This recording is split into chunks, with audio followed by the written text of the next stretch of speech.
Hello students, हम लोग BCA new course का BCS 111 और BCA ओल्ड कोर्स का BCS 012 कंप्यूटर फंडामेंटल्स पढ़ रहे हैं और इस सीरीज में बुक 1 चैप्टर 2 का हम आज एक नया टॉपिक स्टार्ट कर रहे हैं called instruction execution and instruction cycle.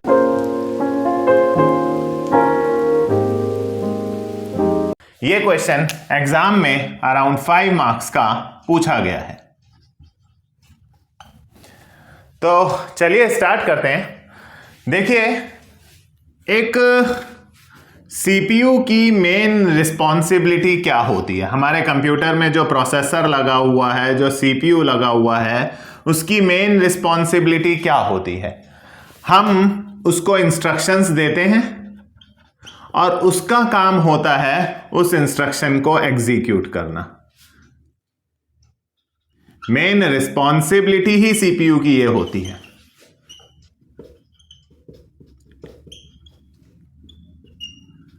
जो भी इंस्ट्रक्शन सीपीयू के पास जाती है उसे एग्जीक्यूट करना, उसे रन करने की रिस्पॉन्सिबिलिटी सीपीयू की होती है, राइट।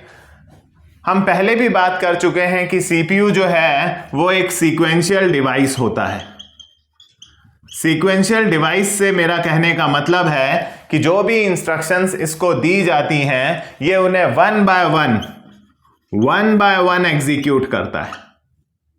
वन बाय वन कह लीजिए या वन आफ्टर अनदर कह लीजिए, ये वन बाय वन उनका एग्जीक्यूशन करता है।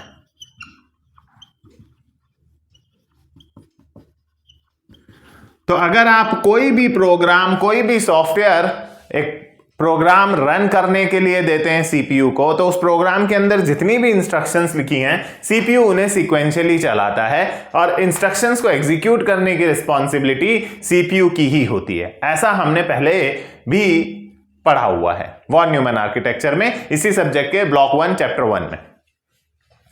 अब आज हमें बात करनी है कि आखिर सीपीयू के द्वारा ये इंस्ट्रक्शन एग्जीक्यूशन किया कैसे जाता है, कैसे सीपीयू आपकी इन इंस्ट्रक्शंस को एग्जीक्यूट करता है।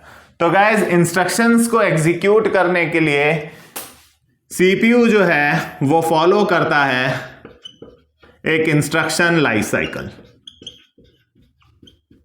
इंस्ट्रक्शन लाइफ साइकिल फॉलो करता है सीपीयू, राइट। आप इसे सिर्फ इंस्ट्रक्शन साइकिल भी कह सकते हैं। तो जो भी इंस्ट्रक्शंस सीपीयू के पास आती हैं रन होने के लिए, वो इंस्ट्रक्शंस इस साइकिल के अकॉर्डिंगली ही रन करी जाती है। ईच, या कह लीजिए एवरी इंस्ट्रक्शन, हर इंस्ट्रक्शन सीपीयू के द्वारा is executed by the CPU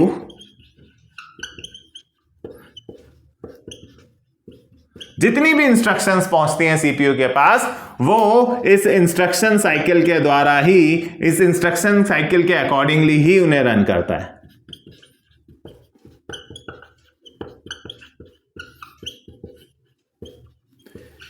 यानी अगर हम लोग सी लैंग्वेज में सपोज एक एग्जांपल समझें, अगर हमने सी में या C++ में या जावा में, किसी भी प्रोग्रामिंग लैंग्वेज में कोई एक प्रोग्राम बनाया।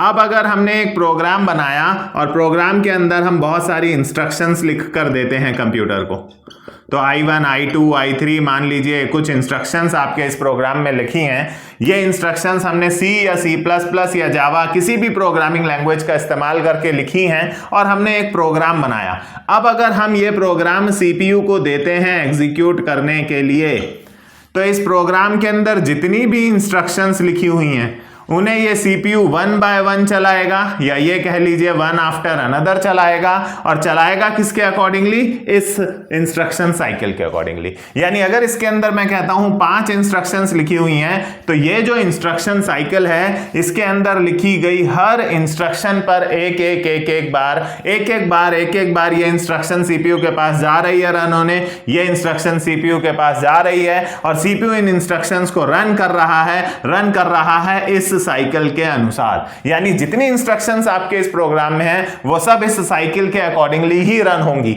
तो अगर ये 5 इंस्ट्रक्शंस आपके प्रोग्राम में लिखी हैं तो ये सीपीयू जो है इन पांचों की इंस्ट्रक्शंस को रन करने के लिए एक एक बार ये इंस्ट्रक्शन चलाएगा, ये इंस्ट्रक्शन साइकिल रन करेगा, मतलब ये 5 बार इंस्ट्रक्शन साइकिल चलाएगा इस प्रोग्राम को चलाने के लिए, क्योंकि इसमें 5 इंस्ट्रक्शंस हैं।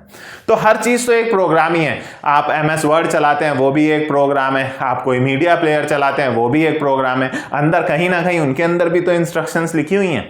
किसी ना किसी ने तो विंडो मीडिया प्लेयर बनाया है, जब आप चलाते हैं तो विंडो मीडिया प्लेयर के अंदर जो इंस्ट्रक्शंस लिखी हैं वो सीपीयू चलाता है, तो आपको आउटपुट दिखता है। आप व्हाट्सएप चलाते हैं अपने मोबाइल में, व्हाट्सएप भी तो प्रोग्राम ही है, एक सॉफ्टवेयर ही है, उसके अंदर भी इंस्ट्रक्शंस लिखी हुई हैं। जब आप व्हाट्सएप खोलते हैं तो वो इंस्ट्रक्शंस जो अंदर लिखी हुई हैं उन्हें हमारे मोबाइल का सीपीयू रन करता है तो हमें आउटपुट मिलता है। मतलब इंस्ट्रक्शंस तो सीपीयू ही चलाता है और चलाता है इस साइकिल के अकॉर्डिंगली। तो क्या है इस इंस्ट्रक्शन साइकिल में, आइए बात करते हैं। देखिए, इस इंस्ट्रक्शन साइकिल के अंदर कुछ फेजेस होते हैं जिन्हें फॉलो करके इंस्ट्रक्शंस को रन किया जाता है। अब साइकिल है तो ऑब्वियसली कई फेजेस से क्रॉस होगा। पहला फेज है फेच साइकिल,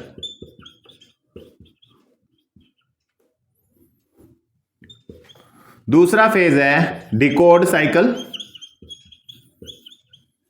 तीसरा फेज है execute cycle and fourth phase is right back. तो ये 4 फेजेस हैं इस इंस्ट्रक्शन साइकिल के अंदर। इन चारों फेजेस से हर इंस्ट्रक्शन को गुजरना पड़ता है और जब ये 4 फेज कंप्लीट हो जाते हैं उसके बाद एक इंस्ट्रक्शन का एग्जीक्यूशन कंप्लीट होता है। तो आइए देखते हैं इन चारों फेजेस के बारे में थोड़ा थोड़ा सा डिटेल में कि ये कैसे इन फेजेस पर काम होता है। Let's see.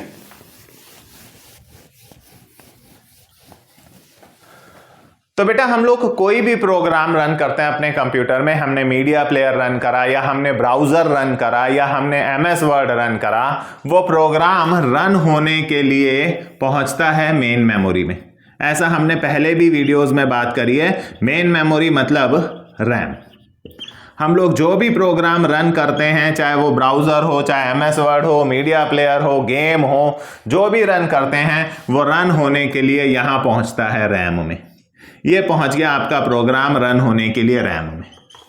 वो इंस्टॉल हार्ड डिस्क में होता है। MS वर्ड इंस्टॉल कहाँ है? हार्ड डिस्क में। आपकी गेम्स इंस्टॉल कहाँ है? हार्ड डिस्क में। आपकी वीडियो कहाँ है? हार्ड डिस्क में सेव है। आपके सॉन्ग्स कहाँ है? हार्ड डिस्क में सेव है। चीजें परमानेंटली तो हार्ड डिस्क में होती हैं, बट जब आप उन्हें रन करते हैं तो वो रन होने के लिए वो प्रोग्राम, वो सॉफ्टवेयर रैम में आता है, रैम से रन होता है।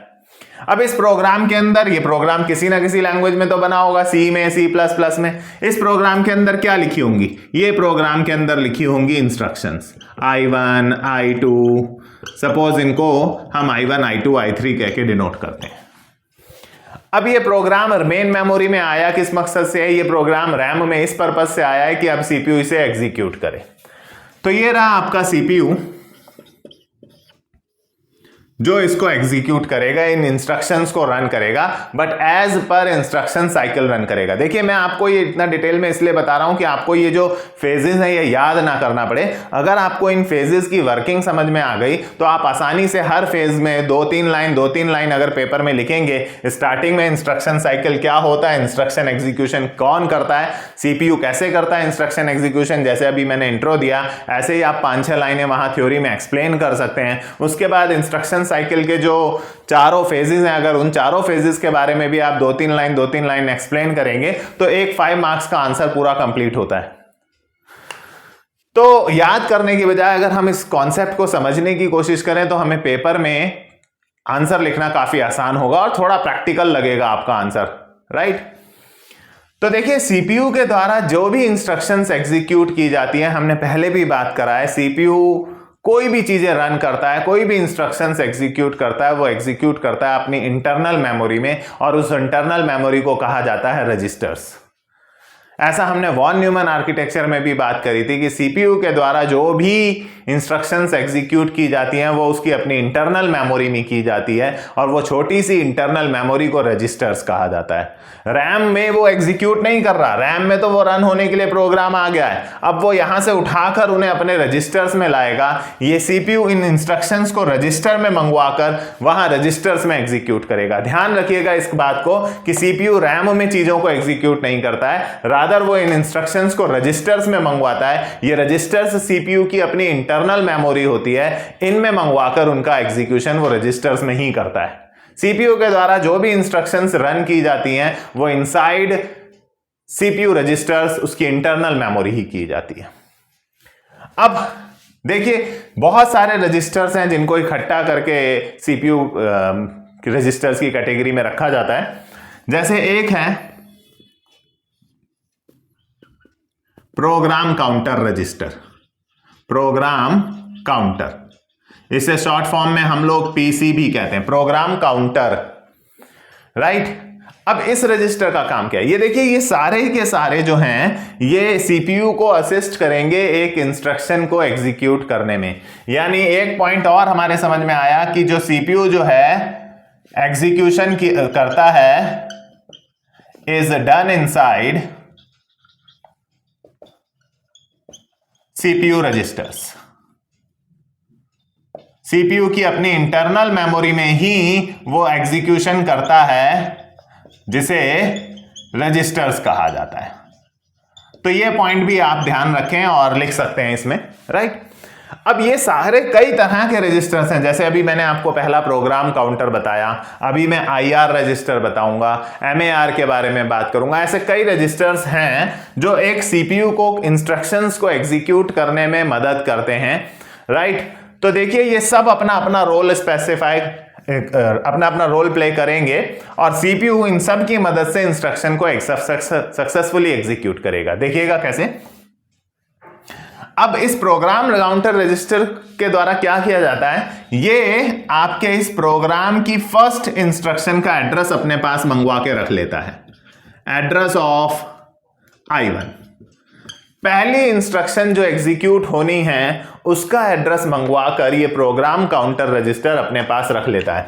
रैम में देखिए कोई भी प्रोग्राम जब जाकर रैम में स्टोर हुआ है तो रैम में स्टोर होने पर उन सब का कोई ना कोई एक एड्रेस तो होगा। इस प्रोग्राम का एड्रेस होगा, इंस्ट्रक्शंस भी मेमोरी में सेव हैं, इन सब का अपना एक एड्रेस होगा। मेमोरी में जब भी कोई चीजें सेव होती हैं, चाहे आपकी हार्ड डिस्क हो जिसमें आप कोई प्रोग्राम डाल रहे हैं, कोई फाइल बनाकर सेव कर रहे हैं, बायोडाटा डाल रहे हैं, गेम डाल रहे हैं, सारी चीजें हार्ड डिस्क में जाके कोई ना कोई एड्रेस लेती ही हैं। सिमिलरली रैम में भी जो प्रोग्राम रन होने आता है उसके अंदर जो भी इंस्ट्रक्शंस हैं इन सब का अपना एक एड्रेस होता है। बिना एड्रेसिंग के काम नहीं हो पाएगा। आप यूनिकली उस प्रोग्राम को, उन इंस्ट्रक्शंस को पहचानेंगे कैसे? तो प्रोग्राम काउंटर रजिस्टर क्या करता है कि जो भी इंस्ट्रक्शन सीपीयू से चलवानी है वो रैम में से उस इंस्ट्रक्शन का एड्रेस मंगवा लेता है और एड्रेस मंगवा कर रख लेता है। क्यों? क्योंकि सीपीयू कभी भी रैम के पास जाकर नहीं पूछता कि ला मुझे इंस्ट्रक्शन दे, मुझे रन करनी है, डायरेक्ट नहीं जाता। सीपीयू हमेशा ऑलवेज इससे पूछता है कि ला भाई मुझे एड्रेस दे नेक्स्ट इंस्ट्रक्शन का जो मुझे एग्जीक्यूट करनी है, बता मुझे कौन सी इंस्ट्रक्शन एग्जीक्यूट करनी है, उसका address they. CPU always asks this program counter register about the address of next instruction to be executed. जो एग्जीक्यूट करनी है उसका एड्रेस CPU हमेशा और हमेशा इस प्रोग्राम काउंटर रजिस्टर से ही मांगता है। इसीलिए प्रोग्राम काउंटर रजिस्टर पहले से ही अपने पास उस इंस्ट्रक्शन का एड्रेस मंगवा के रखना है जो CPU ने नेक्स्ट चलानी है, राइट। अब जब सीपीयू ने उससे कहा कि ला मुझे इंस्ट्रक्शन का एड्रेस दे जो मुझे चलानी है, तो डेफिनेटली प्रोग्राम काउंटर रजिस्टर जो है वो पहले से तैयार था। उसे मालूम था सीपीयू मांगेगा, इसलिए उसने वो एड्रेस पहले ही मंगवा के रखा हुआ था। उसने वो एड्रेस उसको पास कर दिया। ये लीजिए, उसने address of first instruction CPU को दे दिया। अब सीपीयू को पता चल गया कि उसे कौन से प्रोग्राम के अंदर या कौन से इंस्ट्रक्शन को एग्जीक्यूट करना है। अब सीपीयू यहां से सीधे पहुंचा मेन मेमोरी के पास, उस एड्रेस पर जो एड्रेस उसे I1 का मिला था। सीपीयू सीधे उस I1 इंस्ट्रक्शन के पास पहुंचा और उसे उठा करके एक इंस्ट्रक्शन रजिस्टर में लाकर लोड कर दिया। इस इंस्ट्रक्शन रजिस्टर, ये भी सीपीयू की अपनी इंटरनल मेमोरी है। मैंने अभी आपको बोला बहुत सारे सीपीयू रजिस्टर्स इन सब कामों में इन्वॉल्व होते हैं, पूरे इंस्ट्रक्शन एग्जीक्यूशन में। ये सब मिलकर सीपीयू को इंस्ट्रक्शन एग्जीक्यूशन में मदद कर रहे हैं। तो ये वहां पहुंचा और ला करके वो इंस्ट्रक्शन जो है यहां लोड कर दी। ये पहुंचा goes to address of instruction 1, instruction 1 के एड्रेस पर पहुंचा, वहां से उसे उठाया, इंस्ट्रक्शन को मेमोरी से फेच किया, निकाला मेमोरी से और कहां लाकर डाल दिया, एंड लोड कर दिया इनटू IR रजिस्टर। ये लीजिए, अब आपकी जो I1 इंस्ट्रक्शन है, मान लीजिए सपोज मैं मान लेता हूं C = A+B, एक एग्जांपल के तौर पर ले लेते हैं। I1 इंस्ट्रक्शन जो आपके प्रोग्राम में एक लिखी हुई है वो रैम से उठकर कहां आ चुकी है, इंस्ट्रक्शन रजिस्टर में आ चुकी है। और ये instruction register, program counter registers, ये सब सीपीयू की अपना इंटरनल मेमोरीज के ही अलग अलग भाग हैं, अलग अलग कंपोनेंट्स हैं। ये सब सीपीयू की इंटरनल मेमोरी के ही पार्ट है, राइट। तो अब आपकी इंस्ट्रक्शन यहां से यहां फैच होकर आ चुकी है, इंस्ट्रक्शन सीपीयू की अपनी इंटरनल मेमोरी में आ चुकी है। अब इसके अंदर कई चीजें आपको दिख रही होंगी। मैंने एक एग्जांपल के तौर पर ले लिया एक इंस्ट्रक्शन, इसमें आपको ये C दिख रहा होगा, A दिख रहा होगा, B दिख रहा होगा, राइट। ये A B C programming language में इन्हें वेरिएबल्स कहा जाता है, बट यहां हम इंस्ट्रक्शंस की भाषा में इन्हें बोलेंगे ऑपरेंड्स। इन्हें ऑपरेंड्स कहते हैं, जिन पर कैलकुलेशन करनी है, जिस पर आंसर स्टोर करना है, ये सब ऑपरेंड्स होते हैं। और ये जो ऑपरेशंस करने हैं, प्लस करना है, फिर आंसर C में डालना है, ये जो ऑपरेशंस हैं इन्हें हम ऑपकोड, प्रोग्रामिंग लैंग्वेज में इन्हें ऑपरेटर्स बोला जाता है। ऑपरेटर्स C++, जावा में ये A B C को वेरिएबल्स बोला जाता है, प्रोग्रामिंग लैंग्वेजेस की भाषा बोल रहा हूं। प्लस हो गया, इक्वल टू हो गया, यहां इन्हें ऑपकोड बोलते हैं, प्रोग्रामिंग लैंग्वेज में इन्हें ऑपरेटर्स बोलते हैं। ऑपकोड की फुल फॉर्म भी यही हुई, ऑपरेशन कोड्स। तो ये जो ABC आपको दिख रहे हैं ये ऑपरेंड्स हुए, और ये जो प्लस असाइनमेंट, ये जो काम है हो रहे हैं, जो वर्किंग है, ये ऑपकोड कहलाती है। तो इंस्ट्रक्शन के अंदर ऑपरेंड्स हैं, ऑपकोड हैं आपके पास, राइट। अब आपकी इंस्ट्रक्शन फैच होकर यहां आ चुकी है, C = A+B, एक एग्जांपल के तौर पर मैंने देखा, वहां से फैच होकर यहां इंस्ट्रक्शन रजिस्टर में रखी हुई है। अब ये इंस्ट्रक्शन रजिस्टर में आ तो गई है, बट आपको तो दिख रहा है कि इसमें A B C ऑपरेंड्स हैं, आपको दिख रहा है इसमें प्लस और इक्वल टू ऑपकोड है, लेकिन सीपीयू को तो दिख नहीं रहा। सीपीयू कैसे समझेगा कि इनमें क्या काम हो रहा है, इस इंस्ट्रक्शन में क्या वर्किंग हो रही है, कौन ऑपकोड है, कौन ऑपरेंड है। सीपीयू को इस इंस्ट्रक्शन को समझना होगा रन करने से पहले। तो अगला काम, सीपीयू इस इंस्ट्रक्शन को अंडरस्टैंड करेगा, इस इंस्ट्रक्शन को डिकोड करेगा कि बेसिकली इस इंस्ट्रक्शन में काम हो क्या रहा है, कौन कौन से ऑपरेंड्स हैं जिनकी वैल्यू मुझे मंगानी है। A और B ऑपरेंड्स हैं जिनकी वैल्यू मुझे मेमोरी से मंगानी है। C एक ऐसा ऑपरेंड है जिसमें मुझे आंसर भेजना है, प्लस A और B की वैल्यू को मुझे प्लस करना है, फिर जो आंसर आएगा वो C वाली मेमोरी में डाल के वापस भेजना है। तो ये पूरी इंस्ट्रक्शन को उसने डिकोड करा, समझा कि बेसिकली इसमें क्या क्या काम हो रहे हैं, इस इंस्ट्रक्शन के अंदर ऑपरेंड्स कौन हैं, ऑपकोड कौन है। अब ऑपरेंड्स हैं ये A और B, मैंने बोला A की मेमोरी में और B की मेमोरी में से वैल्यूज आएंगी, इसका मतलब ये A भी मेमोरी में कहीं बना हुआ होगा, ये B भी मेमोरी में कहीं बना हुआ होगा, और आंसर रखने के लिए ये C भी मेमोरी में कहीं बना हुआ होगा, राइट। तो अगर A में मान लीजिए 10 है, B में 20 है, मेमोरी में हर चीज का एक एड्रेस होता है, मैंने आपको बताया, राइट हर चीज का एक एड्रेस होता है। ये 117 मान लेते हैं, ए का एड्रेस है, बी का एड्रेस है 252, सी का एड्रेस है 196। ये तो चलो मैं आपको समझाने के लिए ले रहा हूं, लेकिन इसको कैसे पता चलेगा, इसलिए उनको एग्जीक्यूट करने से पहले पूरी तैयारी की जा रही है कि इस इंस्ट्रक्शन को डिकोड किया जा रहा है, समझा जा रहा है कि इसमें जो ए यूज हो रहा है उस ए में क्या एड्रेस है, इसमें जो बी यूज हो रहा है उस बी का क्या एड्रेस है, इसका आंसर जिस सी में रखना है उस सी का क्या एड्रेस है। चलिए एड्रेसेस पे बात हो गई। फिर ए में उस जो ए का जो एड्रेस है उस एड्रेस पर क्या डेटा रखा हुआ है 10, बी पर जो एड्रेस है बी पर एड्रेस पर क्या डेटा रखा हुआ है 20, यानी एड्रेसेस भी कैलकुलेट होते हैं, उनके अंदर रखा हुआ डेटा भी कैलकुलेट होता है। उसके बाद जब सारी तैयारियां पूरी हो गई, ए का एड्रेस पता कर लिया, बी का एड्रेस पता कर लिया, सी का एड्रेस पता कर लिया, क्योंकि सी में आंसर रखना है तो उसका एड्रेस भी पता होना चाहिए, ए की वैल्यू पता कर ली, बी की वैल्यू पता कर ली, ये भी तो ये कहीं रखता होगा। जी हां, एक मेमोरी एड्रेस रजिस्टर है MAR, इसमें वो एड्रेसेस रख लेता है याद रखने के लिए। हमारे पास तो नेचुरल मेमोरी है ना, इसलिए हमें याद रहता है कि भाई ए का एड्रेस क्या है, बी का एड्रेस क्या है, सी का। सीपीयू के पास कोई नेचुरल मेमोरी थोड़ी है, इसलिए MAR मेमोरी एड्रेस रजिस्टर नाम का एक रजिस्टर है जिसमें वो इसको डिकोड करता है। जब आपके इंस्ट्रक्शन को समझ रहा होता है तो वो सारे एड्रेसेस वगैरह रख लेता है। अब ए में कुछ डेटा है, बी में कुछ डेटा है, उस डेटा को रखने के लिए MBR memory buffer register, memory buffer register, ये एक रजिस्टर है जिसमें वो डेटा शेटा रख लेता है। क्योंकि सीपीयू कुछ याद नहीं रख सकता, वो तो एक मशीन है, उसको तो कैलकुलेशंस करनी है। तो जब वो एक इंस्ट्रक्शन को डिकोड कर रहा होता है तो इंस्ट्रक्शन में जो जो चीजें पढ़ रही होती हैं भाई वो सब कुछ डिकोड कर करके एड्रेसेस को एड्रेस रजिस्टर में रख रहा होता है। Memory address register, memory address register, ये रही मेमोरी आपकी, यही है मेन मेमोरी, रैम, राइट।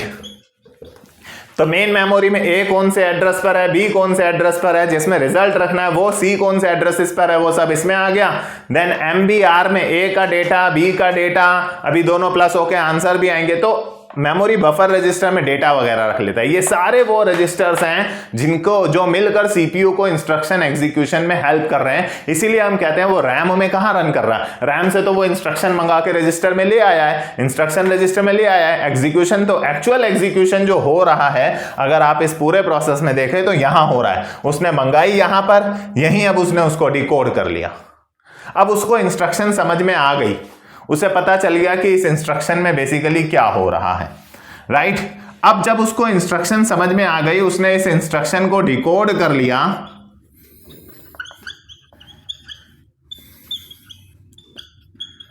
अब सीपीयू को इंस्ट्रक्शन पूरी तरह समझ में आ गई है कि इसमें क्या क्या ऑपरेंड्स हैं, क्या क्या ऑपकोड्स हैं, ऑपरेंड्स के एड्रेसेस मंगवा लिए, डेटा मंगवा लिया, सब कुछ समझ लिया। अब सीपीयू के पास तैयारी पूरी है, अब वो तीसरा काम करेगा जिसे हम एग्जीक्यूट द इंस्ट्रक्शन कहते हैं। और एग्जीक्यूट भी कहां कर रहा है, वो एग्जीक्यूट कर रहा है, कहां कर रहा है एग्जीक्यूट, इंस्ट्रक्शन रजिस्टर में। सारा काम इंस्ट्रक्शन रजिस्टर में ही हो रहा है, इंस्ट्रक्शन को मंगा के रखा गया इंस्ट्रक्शन रजिस्टर में। देन जब उसको डिकोड किया गया तो मददगार आए, MAR MBR डिकोड करने के वक्त मददगार आए, लेकिन डिकोड करके सारी डिटेल्स इंस्ट्रक्शन उसने वहीं रखी, उनकी डिटेल्स उनमें रख ली, बट इंस्ट्रक्शन को वहीं रहने दिया डिकोड करने के बाद। अब जब उसने इंस्ट्रक्शन को एग्जीक्यूट करा तो एग्जीक्यूट तैयारियां तो उसके पास पूरी हो गई थी, एड्रेसेस उसके पास आ गया था, डेटा उसके पास आ गया था, उसने इंस्ट्रक्शन को पूरा डिकोड कर लिया था, तो अब उसने उसको एग्जीक्यूट करा, इंस्ट्रक्शन को रन करा सीपीयू ने, रन करने के बाद रिजल्ट भी किस में रख दिया, वापस इंस्ट्रक्शन रजिस्टर में। अब एग्जीक्यूशन के दौरान देखिए कई बार मैथमेटिकल चीजें बहुत कॉम्प्लेक्स होती हैं, लाइक अगर मैं अभी आपसे बोल दूं कि 595 को 346 से मल्टीप्लाई कीजिए, तो जैसे मैंने यहां रफ में कैलकुलेट करना शुरू कर दिया, ऐसे ही शायद आप अपनी नोटबुक के टॉप वाले पार्ट में या अपनी नोटबुक के सबसे लास्ट वाले पार्ट में पेन से कैलकुलेट करना शुरू कर देंगे। यानी आपको, जिनके पास इतना नेचुरल ब्रेन है, उन लोगों को भी, इतना नेचुरल सीपीयू है, उन लोगों को भी एक रफ एरिया की जरूरत पड़ रही है कॉम्प्लेक्स कैलकुलेशंस करने के लिए। सिमिलरली जब हम ये तो चलिए मैंने एक बहुत सिंपल सा एग्जांपल लिया ए और बी को प्लस करके समझाने के लिए आप लोगों को, लेकिन जब इनकी वैल्यूज बहुत कॉम्प्लेक्स होंगी, पॉइंट्स में होगी, बड़ी बड़ी वैल्यूज होंगी, मल्टीप्लाई करना है, डिवाइड करना है, तो सीपीयू को भी एक रफ एरिया की जरूरत पड़ेगी जहां पर वो ये सारी इंस्ट्रक्शन को रन करने के दौरान, एग्जीक्यूशन के दौरान, जैसे डिकोड करने के दौरान उसे एमबीआर रजिस्टर और एमएआर रजिस्टर की जरूरत पड़ी, ऐसे ही एग्जीक्यूट करने के दौरान जब इंस्ट्रक्शंस कॉम्प्लेक्स होती हैं तो उसे एक एक्स्ट्रा रजिस्टर की जरूरत पड़ती है जो कि कहलाता है AC, accumulator ACC, right. Accumulator register का इस्तेमाल करता है जब उसे बहुत सारी कैलकुलेशंस करनी हो, वो सारी कैलकुलेशंस वो इस एसी रजिस्टर्स में करता है। तो ये एसी रजिस्टर के अंदर ये कब यूज होता है? एग्जीक्यूट द रजिस्टर, यानी एग्जीक्यूशन के दौरान। ये कब यूज होते हैं? डिकोड के दौरान। तो ये सारी चीजें, ये सारे अलग अलग रजिस्टर्स हैं। देखिए 5 तो अभी तक आ चुके हैं, प्रोग्राम काउंटर आ चुका है, आईआर आ चुका है, मेमोरी एड्रेस रजिस्टर आ चुका है, मेमोरी बफर रजिस्टर आ चुका है और एक्यूमुलेटर रजिस्टर आ चुका है। ये सारे रजिस्टर्स सीपीयू को एग्जीक्यूशन में असिस्ट कर रहे हैं। इसीलिए हम कह रहे हैं कि इंस्ट्रक्शन एग्जीक्यूशन तो रजिस्टर्स में ही होता है, with the help of registers होता है, विद इन द रजिस्टर्स होता है। अब इंस्ट्रक्शन एग्जीक्यूट भी हो गई भाई विद द हेल्प ऑफ, अगर आपकी कॉम्प्लेक्स कैलकुलेशंस हैं तो उसने एक्यूमुलेटर रजिस्टर को रफ एरिया की तरह यूज करा, रफ एरिया में सारी कैलकुलेशंस करके, लेकिन आउटपुट तो वापस आईआर में ही है, और यहां से आईआर में सी में भेजना भी है, क्योंकि इसमें यही है ना, ए और बी की वैल्यूज को प्लस करके, मान लीजिए यहां से आउटपुट वहां एग्जीक्यूट करने के बाद आंसर वहां पे 30C में डाल भी दिया, क्योंकि सी का एड्रेस भी उसके पास पहले से था एमएआर में जब उसने डिकोड कर ली थी। अब 30 वहां पहुंच भी चुका है। अब भाई ये जो काम रिजल्ट वापस सी का, क्योंकि एग्जीक्यूट होने के बाद पूरा का पूरा आंसर कहां आ चुका है? इंस्ट्रक्शन रजिस्टर में, बट इंस्ट्रक्शन रजिस्टर में थोड़े रखना है, ये जो सी नाम की मेमोरी आई है, आंसर तो वापस इसमें स्टोर करना है ना, जिसमें या तो स्टोर कह लीजिए या कह लीजिए वापस आंसर राइट बैक करना है टू मेन मेमोरी। तो भाई वहां से चीजें मंगवाई थी, अब आंसर सी में रखना है। सी नाम की मेमोरी तो यहां रैम में बनी हुई है, उसका एड्रेस आपके पास एमएआर में है, वहां से वो इसमें मदद करते ही हैं, राइट। तो एमएआर के पास जो सी नाम की मेमोरी का एड्रेस है, उस एड्रेस पर ले जाकर वापस अपना आंसर राइट बैक भी करना है। लीजिए एक इंस्ट्रक्शन पूरी हुई। जब जिस समय सीपीयू I1 को एग्जीक्यूट करने में लगा हुआ था, जिस समय सीपीयू ने इस इंस्ट्रक्शन को एग्जीक्यूट करा, उस दौरान ये प्रोग्राम काउंटर रजिस्टर क्या कर रहा था? उसे मालूम था प्रोग्राम काउंटर रजिस्टर को कि जैसे ही सीपीयू I1 इंस्ट्रक्शन को पूरा करेगा, वो इंस्ट्रक्शन को राइट बैक करने के बाद, उसका आंसर वापस मेन मेमोरी में राइट बैक करने के बाद वो मेरे पास जरूर आएगा पूछने के लिए कि ला मुझे एड्रेस दे अब I2 का। इसलिए जिस समय सीपीयू I1 के एग्जीक्यूशन में इन्वॉल्व था, I1 के एग्जीक्यूशन में बिजी था, उस दौरान प्रोग्राम काउंटर रजिस्टर पहले से तैयार था, उसने I2 का एड्रेस मंगवा के रख लिया। उसे पता था सीपीयू आएगा मेरे पास, इसलिए उसने पहले से ही I2 का, जिस समय वो इन कामों में बिजी था, उसने वहां से इतने में दूसरी का मंगवा लिया। अब सीपीयू उससे फिर पूछेगा I2 का एड्रेस दे, I2 का एड्रेस सीपीयू को मिलेगा, सीपीयू यहां से I2 उठाने जाएगा, यहां लाएगा, इन सब की मदद से उनको एग्जीक्यूट करेगा। इतने सीपीयू I2 को एग्जीक्यूट करेगा, वो प्रोग्राम काउंटर रजिस्टर यहां से I3 का एड्रेस मंगवा लेगा। अब फिर सीपीयू उससे मांगेगा, वो I3 का एड्रेस देगा। देखिए सीपीयू सीक्वेंशियल डिवाइस है, वो एक बार में एक इंस्ट्रक्शन को ही चला पा रहा है, क्योंकि वो फेजेस के अकॉर्डिंगली चला पा रहा है। 4 फेजेस मैंने आपको इंस्ट्रक्शन साइकिल के बताए। पहला ये रहा गाइस फेच साइकिल, अगर आप ध्यान से देखें, राइट। दूसरा ये रहा गाइस डिकोड साइकिल।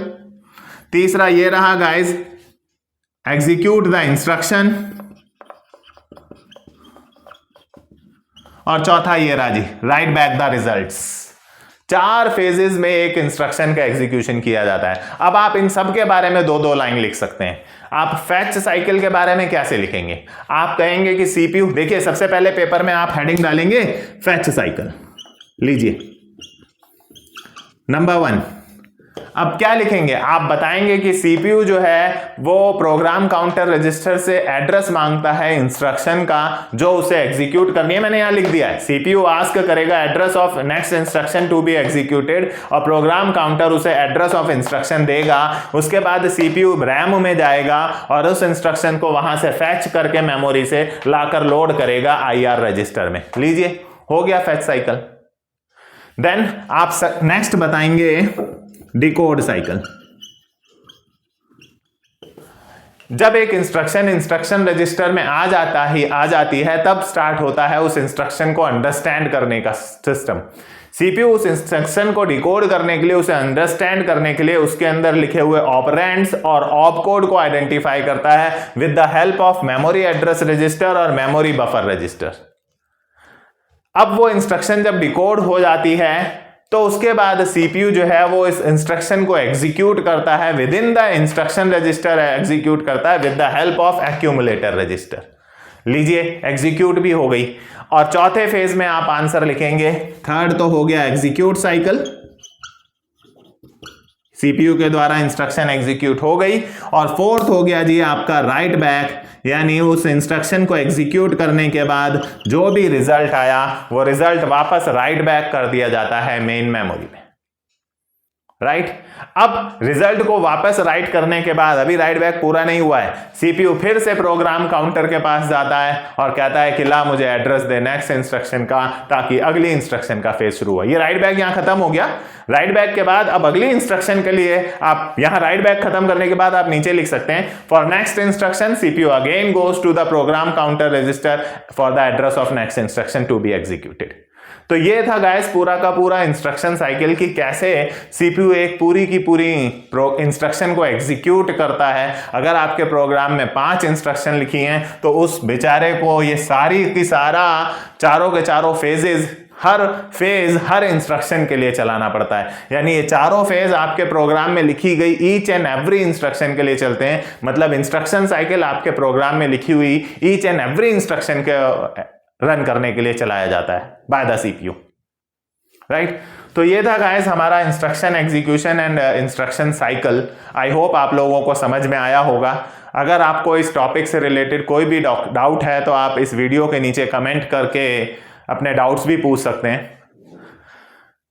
हमारी वीडियो को लाइक कीजिए, सब्सक्राइब कीजिए और अपने फ्रेंड्स के साथ शेयर भी जरूर कीजिए। Thank you for watching.